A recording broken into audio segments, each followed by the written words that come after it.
Hello, and welcome to The Making in Madrid, a show about life in Madrid, presented by me, Felicity Hughes. I'm a tour guide and writer based in the city, and you may have seen my work in Lonely Planet or the Financial Times.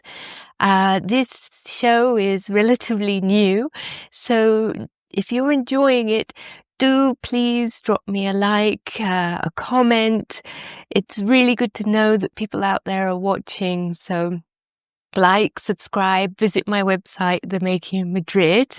But without further ado, let's get into today's episode, which is all about festivals in August. So sometimes people come to Madrid in August and it's almost like stepping into a ghost town because a lot of Madrileños decamp to the beach. I have a different blog post called Estar de Rodriguez, which explains, this term, Estar de Rodriguez, because it used to be that the men back in the olden times, well, a few decades ago, were left on their own to sweat it out in the city while their wives went off, to the mountains, to the beach, somewhere nice. But now most people try to coordinate their holidays, a lot of double income families, and they go off to the beach. So what is there to do in Madrid? You're here on holiday and you'll see that lots and lots of shops are shut. It's really quiet. You'll see more tourists than locals. But there is something happening. What's that I hear? ¿Dónde vas con manton de manila? ¿Dónde vas con vestido chinés? A lucirme y a ver la verbena y a ver la cama después. ¿Dónde vas con mantón de manila? ¿Dónde vas con vestido chinés? A lucirme a ver la verbena y a meterme en la cama después. Sorry, that was probably a terrible rendition. This song comes from zarzuela. And if you don't know what zarzuela is, it's our very own homegrown form of music. So lots of people go and see flamenco when they come to Madrid, and it's a good place to see flamenco, but many people miss off zarzuela, which is really an art form that grew in the city, had a huge renaissance in the 19th century and beyond. And this song comes from the late 19th century when it first had its revival. And it's from a zarzuela called La Verbena de la Paloma. And you can go and see La Verbena de la Paloma this month in August. It's going to be shown on the 12th to the 17th of August at Teatro EDP, sorry, I was saying that in the Spanish way, Gran Via. That's a large theatre on Gran Via. And that's a marvellous way of seeing this homegrown Madrid culture. And we have these kind of songs in the zarzuela. And this particular zarzuela is, as I said, about a festival that takes place in August in Madrid that still takes place, which is the Virgen de la Paloma. And I'm going to tell you about two other festivals as well that take place in the area of sort of Lavapiés, La Latina, very staunchly working class areas of Madrid.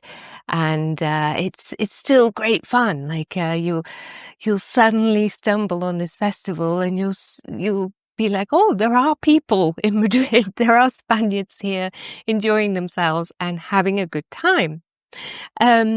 So I'll explain about the Verbena de la Paloma in a bit, but what is a verbena? So a verbena is a kind of open-air festival that goes on during the summer months until the wee hours of the morning. And you'll see them all throughout the city. We have them as part of the Veranos de la Villa festivities that are run by the Ayuntamiento. So in my district of Usera, we have them in the park of Pradalongo. I hope I can dig up a picture to put on top of this video so you can see that they string up these lights. There's dancing. It's really nice. Food stalls. It's really good fun. So that's what a verbena is. Often verbena has like a religious element, so I'll explain about that later.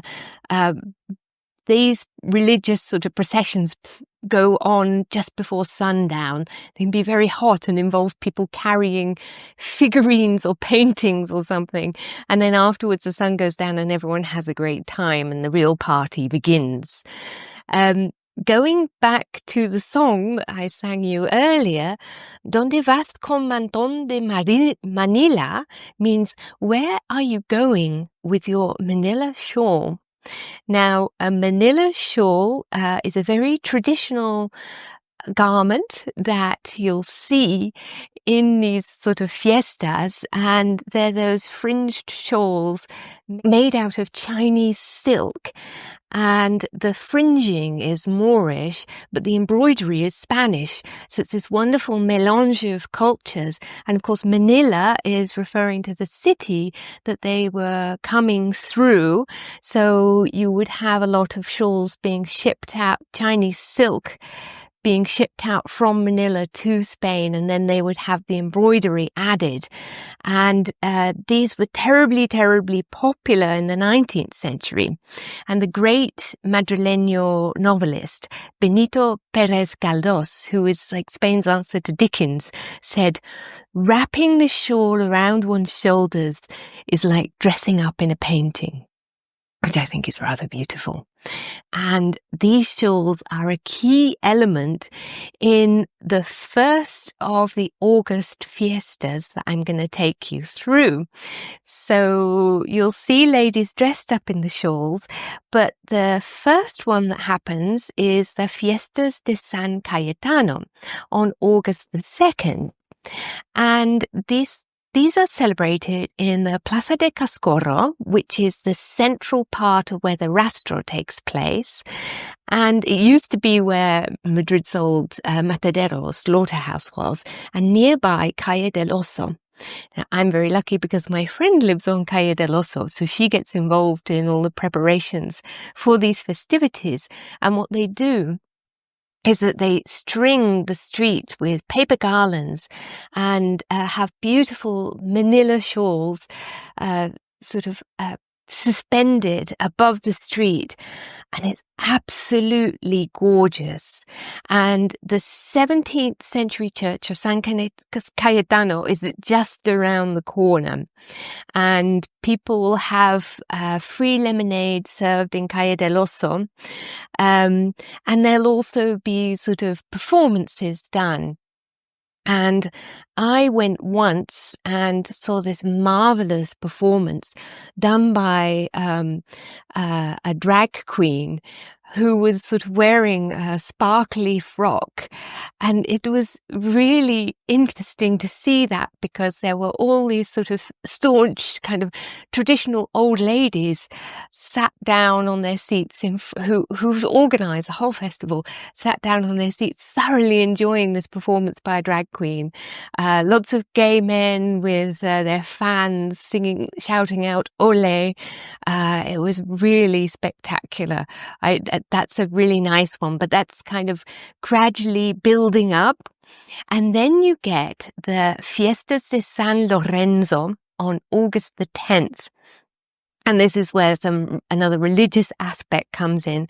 So San Lorenzo is Saint Lawrence, and his statue is taken down from the church of San Lorenzo in Lavapiés and paraded through the streets. And they take it up this really steep slope. If you know Lavapiés, it's one of the poorest districts in Madrid traditionally because it slopes down steeply. So they carry it up the steep slope to Tirso de Molina, which is really difficult in the August heat, which is about 40 degrees, or I looked later, I think that's about 100 degrees Fahrenheit if you're American. And the parade that follows them, you'll see majos, and a majo, if you don't know what a majo is, a traditional figure of Madrid's working class, and they dress up in kind of caps and checkered waistcoats, and a maja is the female equivalent. The majos and majas are depicted a lot by Goya. He really loved them. And of course, you might have heard very famously of the maja vestida and the maja desnuda, the nude maja and then the dressed maja that Goya depicted. But we still have majos and majas to this day. Manolos, who are the Lavapiés equivalent of a majo, and chisperos. And chispero is a term you don't hear very often, apart from maybe at this festival, because they have a costume contest in which the different tribes of Madrid compete for the crown of best dressed.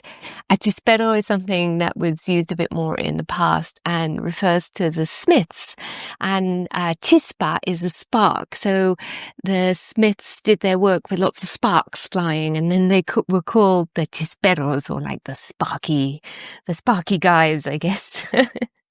and yeah, this is a fun one to take part in, to watch. There are children's shows, zarzuela, that homegrown form of musical theatre I was talking about earlier.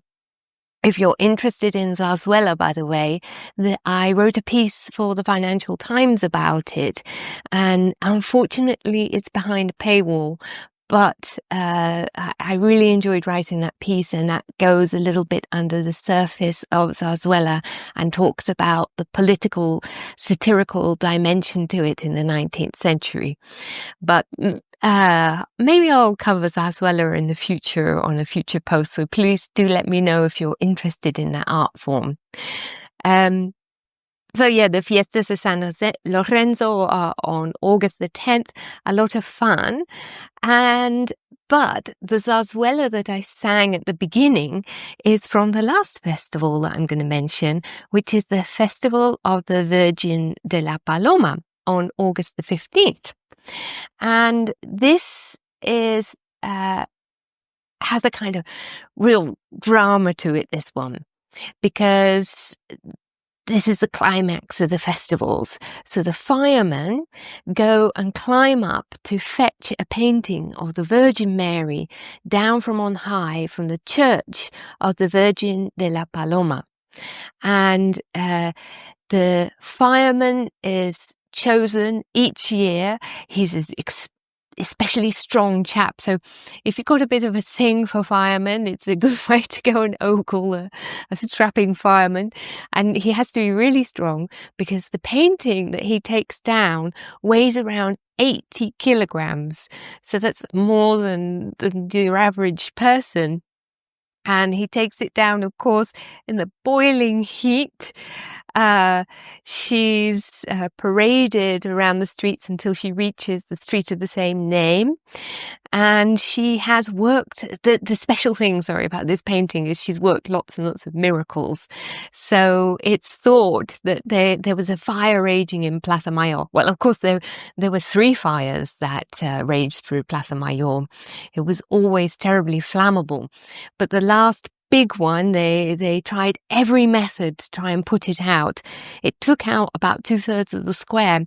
But the thing that was successful in the end was the supernatural powers of the painting of the Virgin de la Paloma. So they brought this religious icon out and the flames were quenched. Yes, so she sallies forth on a float carried by firemen. Again, enjoy this sight if you have a little bit of a thing for firemen. And afterwards, the party gets going after dark. And this is when I prefer to go out because I'm really weedy in the heat. I do always want to go and see these processions because I love the tradition behind them, but I tend to suffer slightly. So I prefer to go out about 10 p.m. And then the party really gets started. And you have Manolos and Manolas, majos and majas dancing the chotis, and the dress that the maja might wear is her vestido chinés. So that's her lovely, so slightly puffy sleeves. Anyone from Anne of Green Gables will remember the charm of the puffy sleeve. And that has a sort of lovely pattern. It might be polka dots, it might be flowers, tight fitting, and then it sort of swooshes out at the end. I really want to get myself one of these dresses, and I'm always forgetting. And then when the time for these festivities rolls around, I don't have anything in my wardrobe to wear. But I love watching the women go out in their finery. It really is something. So there you go. I think I've covered about all of that. Oh, no, one last thing, sorry. I wanted to mention, if you also want to get your hands on a manila shawl, so to complete this outfit, you have your vestido chinés, but you also have the manila shawl around your shoulders, and maybe you have the peineta stuck into your hair with a lovely sort of lacy thing over the top. Is all quite a lot, actually, but the manila shawls and the peinetas you can get from a shop called Casa Diego. So that's the easiest one to get it from, and very high quality, and that you'll find just on Sol. It's a beautiful old shop with these old wooden drawers and everything, but they are famously rude in there. So if you don't fancy dealing with their sass, there are other shops around the area of Pontejos, which is a lovely little, amazingly quieter area around the back streets near Plaza Mayor, sort of between Plaza Mayor and Sol. And you'll see all these old haberdasher shops, dance shops, and you can even buy a vestido chinés around there. So that's where you go and get all your gear, and then you head off to the streets of Lavapiés to have a fantastic time. And other kind of festivals you might see during August are also run under the Veranos de la Villa. So you get open air cinema and everything like that. But I've got another episode that's all about that.